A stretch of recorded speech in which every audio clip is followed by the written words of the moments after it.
What's going on, everybody? I am Lauren Rosen, joined by a very special guest today, someone who's not only one of the greatest of all time in our game, but one of the best ever when it comes to speaking up, using his platform, using his voice, and making positive change in this world. Dr. J. Julius Erving, thank you for doing this with us. Lauren, nice to meet you and nice to see you. Nice to see you as well. So if we can just start off, something that I've had the pleasure of speaking with some of our current Sixers and some alumni as well about is the importance of voting. Obviously, this year feels particularly important, but when it comes to using your voice and voting and making that opportunity something that you seize, why is it so important to you to vote? Well, this year in particular, it's the most important election that I've ever seen and I've ever thought about because of all the various things that are going on in our country today. I'm a senior citizen, and I can think back to the days when voter suppression existed in the 70s and 80s and in different forms than what you see today. And it was an interesting time because when athletes weren't encouraged necessarily to go out front and take political stands, that was mostly what the agents fed the athletes and said, now you can't do both. We like Democrats and Republicans. We want Democrats and Republicans to wear our sneakers and to wear our gear and to grant us endorsements or what have you. So I know in my 20s and 30s when I was a professional basketball player, there were only a couple of times. I think I really liked the Kennedy family. So I was public in terms of supporting the Kennedys. They were somewhat, my heroes during the day. They followed, my love of Abraham Lincoln and, my love of several political figures, giant political figures, which were, great in my eyes. But, today it's different. Having a platform and speaking out on it, going out of your way, reaching in your pocket and donating to the cause that you believe in. These are all things that athletes and entertainers alike move towards instead of moving away from. You've talked about this a little bit when the players were in the bubble, but when you talk about how guys from your generation were maybe not encouraged to make their views public, it seems like this generation of NBA players has sort of tossed that to the side for the most part. There are a lot of guys that have been really vocal, especially this year. Are you proud to see that? What does it make you feel when you see the younger guys being so vocal and outspoken? I feel a great sense of pride. I think that, this has been something that has evolved out of many circumstances, many conversations, many meet and greets, many, situations where incidents have occurred that have affected family members. So, there's so many athletes who are out front because, they've been scarred, by some of the social injustice issues, some of the politicizing of situations. And, this generation, they're standing on the shoulders of previous generations. And I think those previous generations have, allowed them to have pretty good job security and a lot of free time with which to think about what they want to do and what they could be doing with their lives.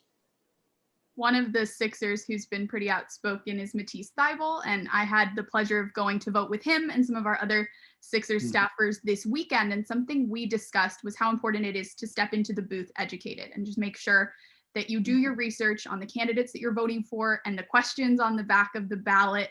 How important is that research component to you? Well, I think for the major elections, which are the White House and the Senate, and then as you go down the line and you deal with the sheriff of the county and the controller and the tax collector or whatever. Many down the line stuff is no brainers because there's only one person on the ballot, so you only have one choice.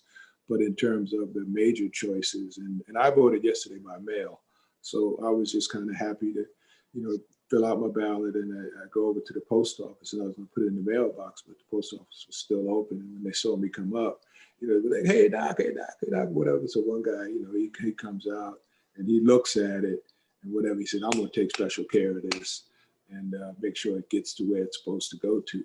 So that was it's a great moment, and it makes you feel like you're an insider versus an outsider, because I can't say for sure over the years that I've been really all that dedicated to casting a vote. You mentioned your levels of dedication to casting a vote. Do you remember the first time that you voted? Yesterday. Wow. And why is that? For some of the things that I said previously, and I wasn't so sure that the vote counted, that an individual's vote counted, that, obviously an endorsement, stuff that people could be inspired by, people could question or support.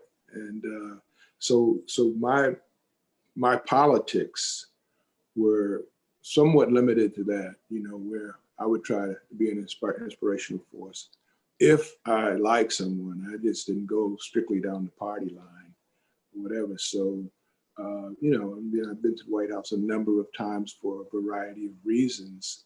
And the last time was while President Barack Obama was there, and we were granted an audience, and we were in the Oval Office, and my family and I, spent quality time with him. So the voting piece, it really didn't hit me till the last 4 years. In the last 4 years, I was like, you've been involved, and you've been a player, and you've been a participant, but you really haven't voted.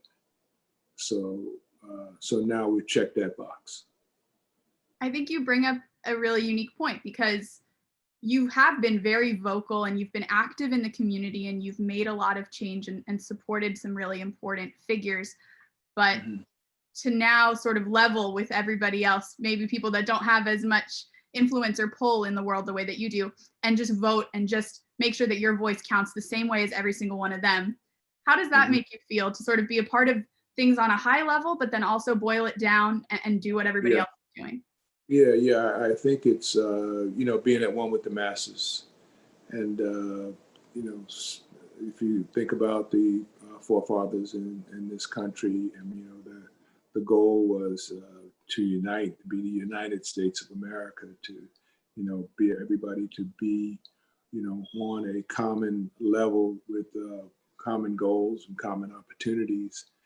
And so when you go out and vote, and yours is one of, even though it's tens of millions of votes, it is putting you on a level with the masses. When you talk about those masses, what do you have to say? Do you have a message to maybe the young docs out there that don't think that the voice counts or aren't planning to vote? Would you try to persuade them otherwise? I think at this stage, the action is louder than the words, but the words are still necessary. And it's not necessarily something that I want to make a pivot and devote my life to. But in terms of timing and opportunity like this, to get on and do this interview with you, and I think this is a great thing. And I think those who hear it and see, they'll judge in their own way in terms of how they're affected by it, but hopefully to have a positive effect. Well, you doing this with us today has been really special, and I'm personally very grateful that you're willing to share these experiences, and I know a lot of other folks that are going to watch this are going to feel the same way. So thank you so much for having this conversation.